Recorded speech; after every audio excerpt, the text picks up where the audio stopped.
Hey guys! Welcome again to my channel. So, again, I'm Bianca Reyes. And if you guys are new to my channel, you can subscribe to see more videos of me. And you can also follow my social media accounts, Twitter and Instagram at Bianca Isabel. And then I would like to thank everyone, to those who ask on Twitter, on FB, and on Instagram for my hashtag AskBianca. Guys, this is my first time and sobrang natuwa talaga ako sa mga comments nyo. Tawang-tawa talaga ako habang nire-read ko siya. Almost lahat naman na nag-comment is kilala ko and I really appreciate your questions. So, without further ado, let's go sa go! Okay, this question coming from Maristel. Hi Ate Bianca, what started you to do your own YouTube channel? Okay, nag-start siya because of Janina Vela. I don't know if you guys know her, but actually, kaya ako nakilala si Janina Vela kasi gawa ni Benz Madrid. Yes, gawa ni Benz Madrid.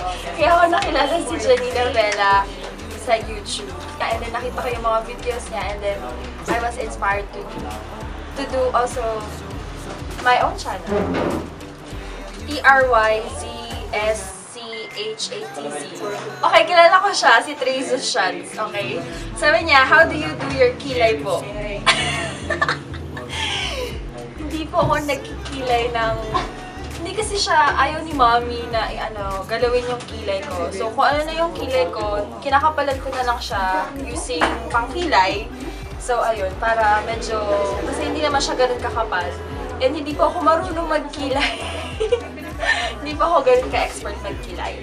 This question from Ainara Hazel. Wow! Hi, Aina! How do you balance being a student leader while serving in the ministry po? Student leader at school. Siguro time management.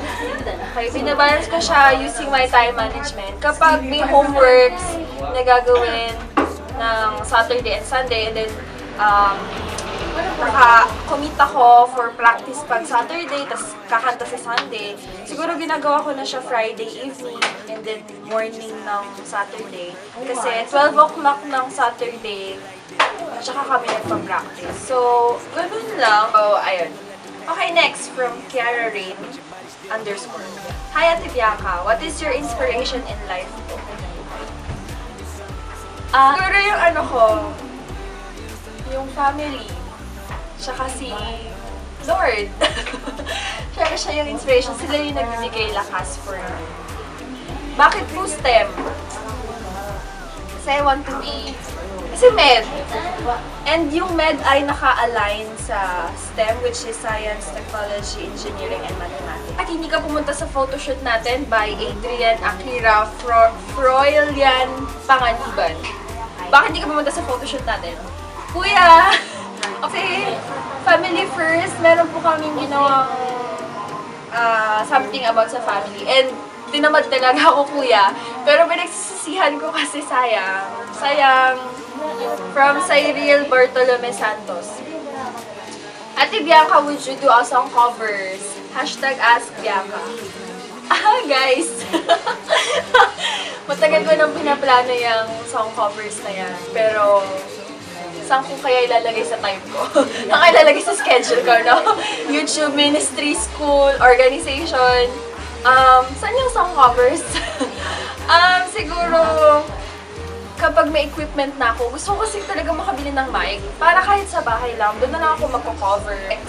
From Martin Damyon Shakur? Am I right? Sorry if I pronounce your name wrong, but yes.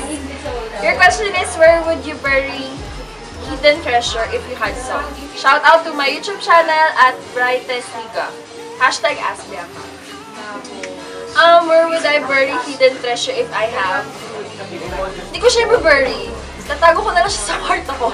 Yung kwarto na, alam niyo yung yung may pinipindot na code. Yun, doon ko ilalagay yung treasure ko. Kailan po magkikita-kita ang Cute Girls?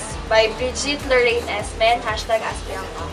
Cute Girls, Yung Cute Girls po ay isang group of my friends. Ang tawag po namin is Cute Girls. For your information ulit, guys. And then, matagal na kasi kami hindi nagkikita-kita. So, yes, Bridget, kailan magkikita-kita kapag lahat ng schedule natin ay okay na. Ever po ba, ask Bianca from Bridget Lorraine Esme? Meron. Sa akin, may forever kayo sa akin. Hindi, may forever kayo. Saan ba may forever? Saan may forever din? Kay God. Ayun. May forever po ba? Oo, naniniwala ko sa forever. Ah, well, siguro forever na lifetime. Oo, lifetime kay God. Yun, naniniwala ko doon. Pero, everything here on earth is just temporary. Walang forever. Ito, dito forever. Dito forever. Dito forever, guys. From Nicabel, Nueva Hilario, hanggang kailan ako kakapit sa salitang sana? Huwag ka nang kumapit sa salitang sana. Kumapit ka sa salitang kaya mo yan. Okay, next. From Andrea Hermoso, paki-rate ng STEM kung gaano tayo unting-unting dinudurog. Dinudurog talaga tayo ng STEM. I-rate ko siya as 7. 7. Feeling matalino eh. Ano, kasi feeling, well, basic. Oh, ayoko sabihin na basic siya kasi ako, nahihirapan din ako. Pero, siguro if we will just, focus on our studies, siguro hindi naman siya magiging sobrang unting-unting dinudurog tayo. Pero, for me, wala eh, nag-STEM tayo eh. Ito talaga eh, calculus, chemistry, wala eh. Statistics na tayo nag-STEM and kaya yan, unti-unti tayong bubuhin ng STEM until ma-reach natin yung goal natin in the future. Okay, next question from Jerome Puangco. Okay, I don't know how to pronounce your last name. You said you're gonna be a doctor in the future. But what if there is an alternate future? What do you think your job will be? Hashtag ask press. Hahaha yan. Okay, you said I'm going to be a doctor in the future. Siguro if merong alternative future, YouTuber! Bakit? Diba? Pwede ko namang, wow, med na, YouTuber pa. I-film ko yung kung paano ako Anyway, oo, baka YouTuber or, ang tagal ko na kasi talagang gustong mag-artista. Wow! Hindi, siguro ganun, model. Yun siguro, if I will not be a medical doctor. Gina Cristia Talay at Bianca Isabel, miss mo na ba ang SMIS? Ha ha ha, hi ate, miss you. Oo, nami-miss ko na yung SMIS, sobra. But soon, I will visit again. And see you guys. Alam kong nandyan lang naman kayo hanggang next year sa March. But nami-miss ko talaga yung SMIS. Nami-miss ko na yung CR. Nami-miss ko na yung soccer field. Nami-miss ko na lahat. Yung pagtambay natin sa mga corridor, guys. I miss all of that. Toy Jules. Bradley. Hi, Bradley! For you guys to know, si Bradley po ay isang churchmate ko po siya. So, ang sabi niya, ate, paano po tumigil sa pagkain ng marami? Dati mo ganun tumigil sa pagkain ng marami. Kahit ka lang na kain, enjoy mo yung life mo here on earth. I-enjoy natin yung pagkain na nandyan. I-enjoy natin yung pagkain na nasa harapan natin. Pero if you're conscious about the way you look or your health, so you better parang mag-set ka ng meal mo talaga para alam mo yun, if you're conscious about your health and the way your body looks like, pigil-pigil din tayo. Para lang yung fasting, so kaya mo yan, Bradley. Pigil lang tayo. Learn to wait for the right time to eat those foods. Soon, makakain mo rin yung mga pagkain na yan. Next question from Zarlina Angge, Zar Angelica. Hi, Ate Angge! Kailan na tayo magkikita? Every time na nasa Ayala ka, paalis na ako, pauwi na ako. So, ganyan tayo. Hindi ka kasalisi. So, your question is, how to hide tummy fats? Huwag kang huminga. Pag mag-picture ka, huwag kang huminga. Alam mo yung profile picture ko sa FB? Hindi talaga ako huminga nun. Sobra. Ganon. Basta huwag kang huminga. And then, wear high-waisted pants. So, feeling ko effective siya para ma-hide yung tummy fats natin.